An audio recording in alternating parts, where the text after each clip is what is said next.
Sawasdee krap. Welcome to Thailand News Today, last day of the week, and we'd like to just briefly thank everybody for helping us push through 30,000 subscribers. We certainly didn't ever think that would happen, and it's led us to look at adding some additional products to our video news.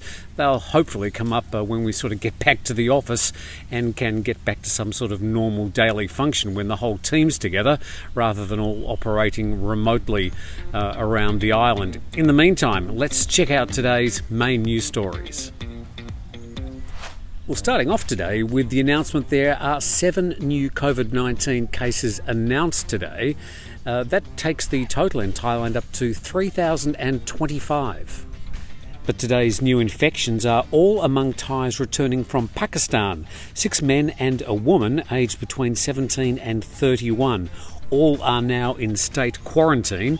There were no new deaths announced today, leaving the toll at 56. Meanwhile, other changes to the current situation could involve cutting the current curfew by an hour, so it would start at 11 p.m. instead of the current 10 p.m, and the possible extension of the emergency decree into June. But none of these have been confirmed at this stage. Well, the one COVID-19 case announced yesterday was found to be a Phuket man who had travelled all the way from Phuket up to Chiang Mai with his family.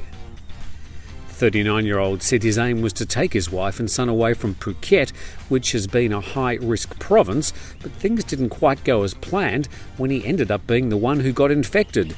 Over 200 others have also travelled to the northern city from Phuket, all being tested when they arrive. He said he began experiencing flu-like symptoms before he left, but didn't think much of it before they left on their northbound journey. Now officials are checking on the man's contacts in Phuket before the family departed, all the places they stopped along the way, and any other people they've met up with in Chiang Mai since arriving.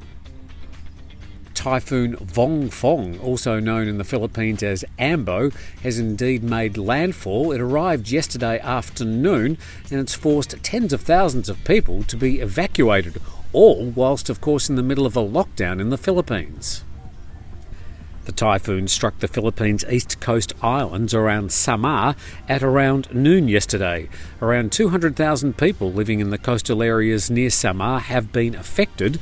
Vongfong packed winds up to 185 kilometres an hour, around the equivalent of a Category 3 hurricane. One Vietnamese restaurant in Bangkok has found a fun way of marking seats that people shouldn't be sitting in because of social distancing.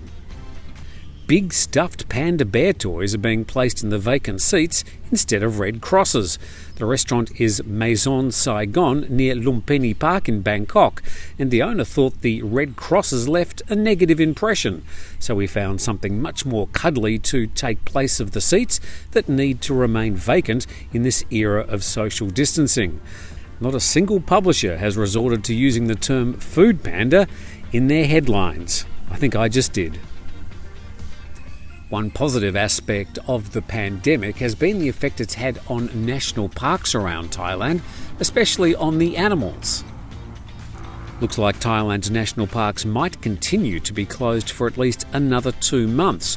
All of the 133 national parks were initially closed to limit tourism and visits to those areas when the coronavirus outbreak started.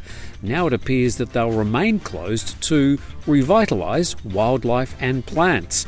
Parks might even close once a year from now on, after many park officials have seen a surprising increase in animal activity and park regeneration during the lockdown. Well, it's nice to see at least some positive effects from the impact of the lockdown around Thailand, but in places like Pattaya, it's quite bleak at the moment. This video showing the vacant streets and food queues, the only activity really around the once thriving city. We'll leave you with some more of this rather bleak and sad video as we say goodbye from this week of Thailand News Today. We hope you do have a good weekend. Looks like things are starting to open up on Sunday. We'll see you on Monday.